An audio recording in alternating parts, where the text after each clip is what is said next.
Thank you, Elizabeth.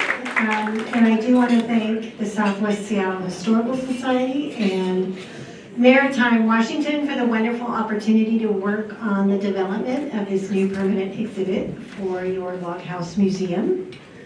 I'm going to tell you a little bit about how that project's going, but first I wanted to address the topic of the evening, which is storytelling. And one of the things I've learned in my many years of developing and designing exhibits is that one of the things that exhibits can use to help tell stories and create meaning that a lot of other vehicles don't have is objects. Three-dimensional objects that take up space, that have weight, and interact with the visitors in unique ways.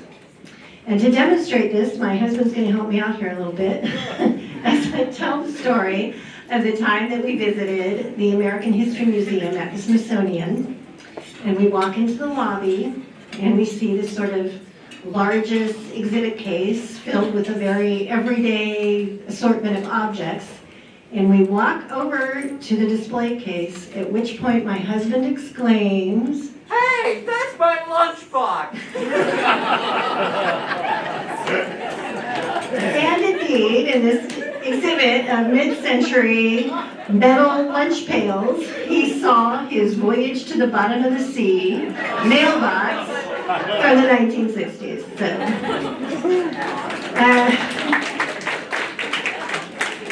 But that's just one example of many about the power of objects and how when we see something that's familiar, we can relate to it, and that there are ways when we're designing exhibits that we can use objects as a means to tell stories and create meaning. So I'm going to give you a couple examples of what I'm talking about, and if you want to go to the next slide. These are actually from an exhibit I did down in Cowlitz County at the museum in Kelso. And if you look at the one on the upper left there, you can see it's just a kind of an ordinary mug, but it's singed. That is a survivor of the 1902 Yakult burn. So if you're familiar with that little bit of Washington history, the Yakult burn was a huge forest fire. It burned thousands and thousands of acres in southwest Washington into Oregon. Some of that timberland was owned by Weyerhaeuser. And up to that point, Weyerhaeuser had pretty much just owned that timberland and then leased it out to others to go ahead and harvest the timber and mill it. But there was so much that was damaged in that fire that needed to be immediately harvested and milled that it got Weyerhaeuser into the mill business.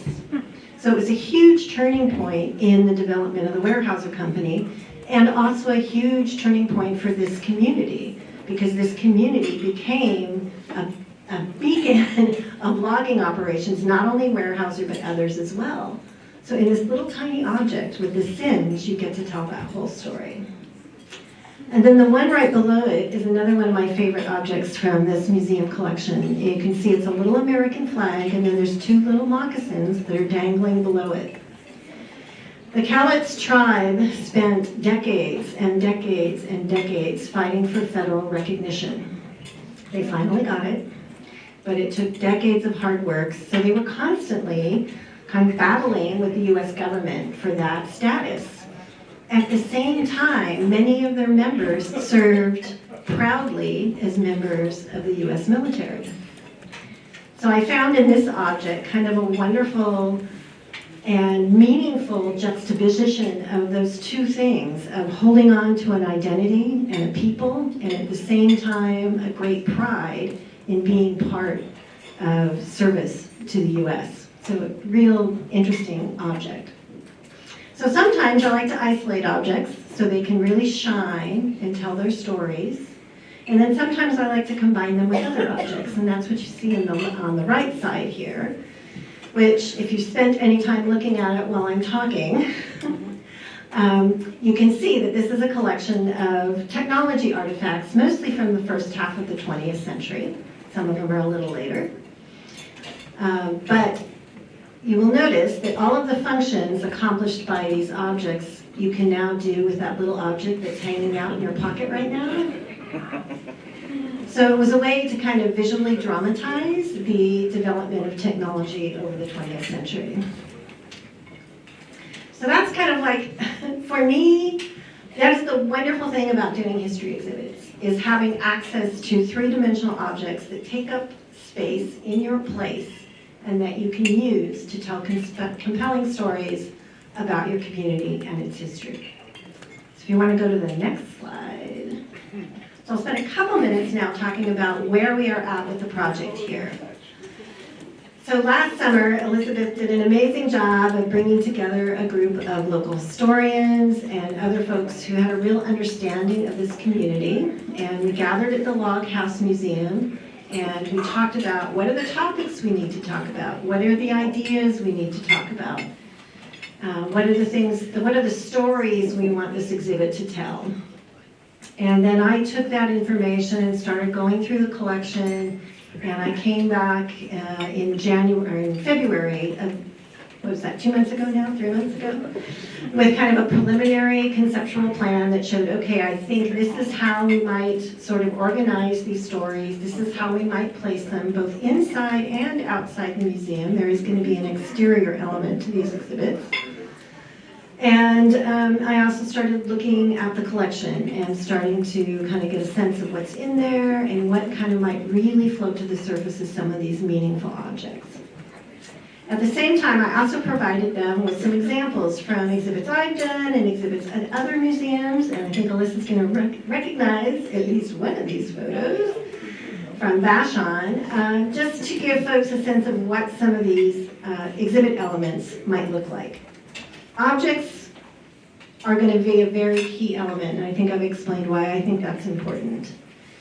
But the objects also need some explaining, and they need a little help sometimes to tell their story.